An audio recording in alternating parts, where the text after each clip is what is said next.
The flowers on Bilal's coffin hadn't even begun to fade when my world broke for the second time. I stood in the courtyard of our Lahore home, the same courtyard where we had celebrated our 10th wedding anniversary with fairy lights and laughter just 2 months earlier. The afternoon sun was merciless, burning through my white dupatta, but I felt nothing. My eyes were dry now. There were no tears left. The last mourners had whispered their Allah Apko Sabr Day and slipped away. The scent of rose petals and sandalwood still clung to the air. I kept staring at the empty space where his body had been, willing him to walk back through the gate and tell me this was all a terrible dream. Then my father-in-law cleared his throat. He was standing under the neem tree, flanked by Bilal's 2 brothers and their wives. No tears on any of their faces, just cold, calculating eyes. Baba looked straight at me and said the words that would echo in my nightmares for years. Ayesha, Beta, the property belongs to the family now. The house, the plot, everything. It was always in our name. You understand, don't you? Blood is blood. My knees almost gave way. I reached for the wall to steady myself. This was the house Bilal and I had chosen together, the house I had left my teaching job for, so I could supervise every brick, every tile.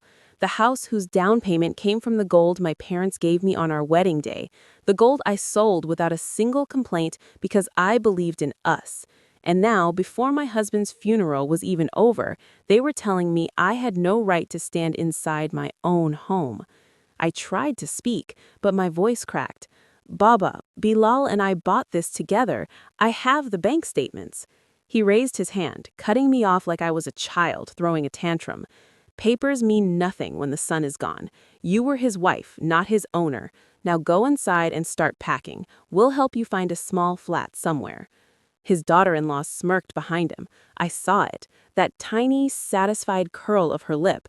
And in that moment, something inside me shattered so completely I heard it, like glass breaking under my ribs. I had loved this family. I had fasted for them, cooked for them, forgiven every harsh word they ever threw at me. I had been the perfect Bahu, and they were throwing me out before my husband's grave was even filled. But what I didn't know that day was that their greed had only just begun. That night, I slept on the floor of our bedroom because they had already moved my things to the guest room like I was a visitor who had overstayed. I kept touching the empty side of the bed where Bilal used to sleep, whispering his name like a prayer. The pain was so deep it felt physical, like someone had scooped out my heart and left a bleeding hole. The next morning, they changed the locks while I was at the graveyard. When I came back, my suitcase was waiting outside the gate like trash. My mother-in-law stood on the roof, watching. She didn't even have the courage to face me. I called Bilal's best friend, crying so hard I could barely speak. He came and took me to his sister's small apartment in Johar town. That's where I stayed for the next 3 months, broken, humiliated, surviving on the little savings I had hidden in my own name. Every night I replayed Baba's words, blood is blood, as if 10 years of love, sacrifice and partnership meant nothing because I didn't carry their last name in my blood. I tried to be reasonable at first. I sent messages, offered to show every single document. I reminded them how Bilal always said this house was ours, mine and his. But they blocked me. Then the threat started. Legal notices claiming I had no legal standing. They even spread whispers in the family WhatsApp group that I had tricked Bilal into marriage for the property. Me, the girl who had given up everything for him. The loneliness was unbearable. I would sit on the tiny balcony at night, staring at the Lahore sky, remembering how Bilal used to hold my hand and say, "No matter what, this home is our little world, Ayesha." Now that world had slammed its door in my face. But pain has a way of forging steel.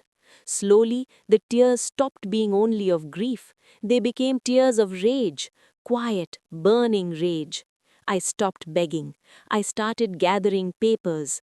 Every bank transfer with my name on it, every receipt from the renovation, every message Bilal had sent me saying, "Whatever is mine is yours, Jan."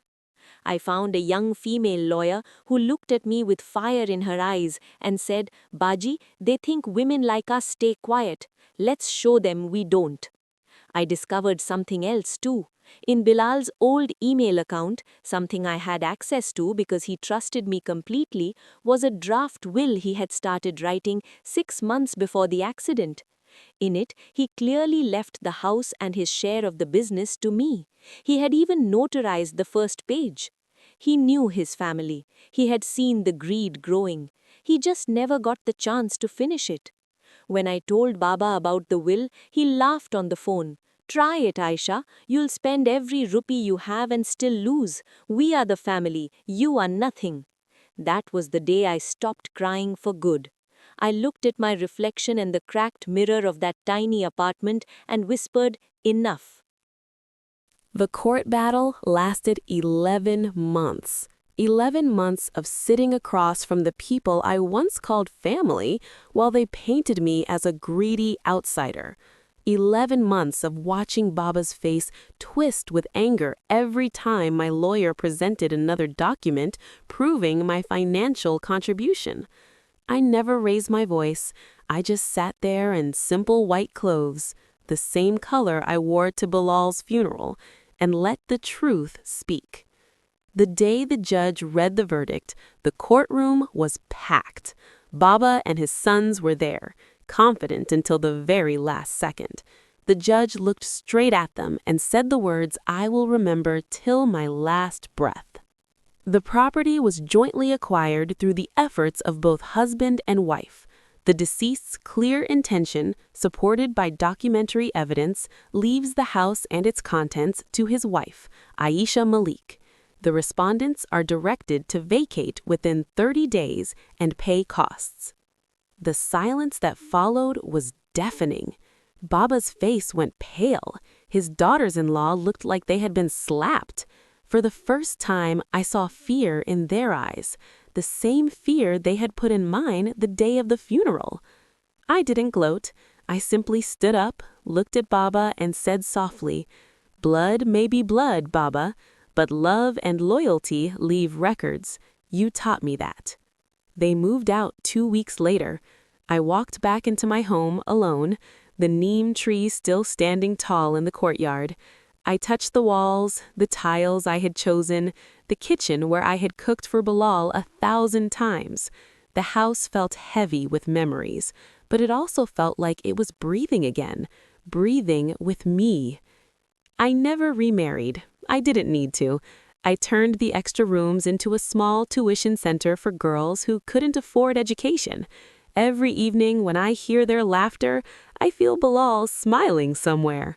Today, when people ask me how I survived, I tell them this: grief can destroy you, but betrayal can remake you, if you let it. Never let anyone convince you that your love, your effort, or your tears were worthless just because you don't share their blood. The real family is the one you build with your heart and your hands. And sometimes the strongest revenge isn't shouting or fighting. It's simply refusing to disappear. I still light a candle for Dalal every Friday.